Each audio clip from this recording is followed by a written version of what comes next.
প্রিয় দেশবাসী, আসসালামু আলাইকুম। আশা করি আপনারা ভালো আছেন, আমিও ভালো আছি। আজকে কিছু কথা বলবো।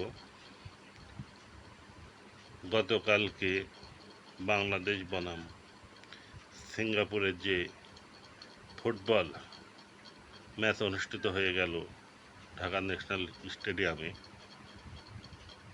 এই খেলাটা নিয়ে বাংলাদেশের জনগণ অনেক আগ্রহ ছিল যে বাংলাদেশ জিতবে, এশিয়ার ভিতরে একটি ভালো দল হয়ে গড়ে উঠবে।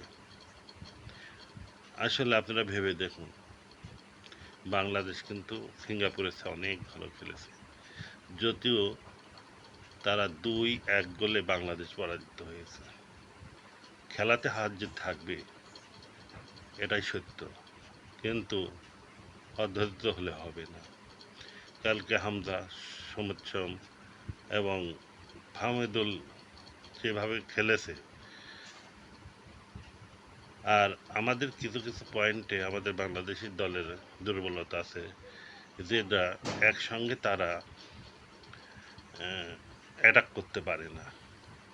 আর স্ট্রাইকারের প্রচণ্ড অভাব দেখা গেছে, এবং ডিফেন্সে হয়তো বা কালকে ডিফেন্সে জামাল থাকলে আরও ভালো হইতো।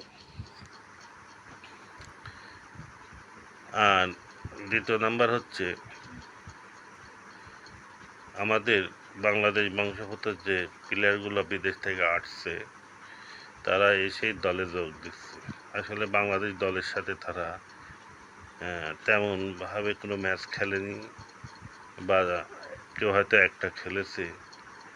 এই দলের সাথে খেলতে হলে প্রত্যেকটা প্লেয়ারের অনুশীলনের প্রয়োজন আছে, দলের সাথে অ্যাডজাস্ট করার প্রয়োজন আছে। এগুলো ছাড়া সম্ভব নয়। হয়তো বা সামনে ঠিক হয়ে যাবে, 5-6টা ম্যাচ খেললেই ঠিক হয়ে যাবে, কিন্তু অধৈর্য হওয়া যাবে না। বাংলাদেশ সিঙ্গাপুরের সাইডে অনেক ভালো খেলছে, তাই আপনারা অধৈর্য হবেন না। ভবিষ্যতে বাংলাদেশ দল হয়তো 30 সালে বিশ্বকাপ না পালেও 2034 সালে বিশ্বকাপ খেলবেই, এবং বাংলাদেশ ফুটবল ফেডারেশন যে পরিকল্পনা নিয়েছে, এতে বাংলাদেশ অনেক এগিয়ে যাবে। আপনারা ধৈর্য ধরুন এবং মনোযোগ দিয়ে খেলা ধরুন। যে ভুলভ্রান্তিগুলো হয়েছে সেগুলো আশা করি সামনে আমাদের কোচ সেরে নেবে, এবং বর্তমানে বাংলাদেশ দল যে আন্তর্জাতিক প্লেয়ারগুলো এসেছে, এদেরকে প্রশিক্ষণ দিতে হলে আন্তর্জাতিক মানের কোচারের প্রয়োজন হবে। সেদিকেও বাপু খেয়াল রাখবে। খুদা হাফেজ।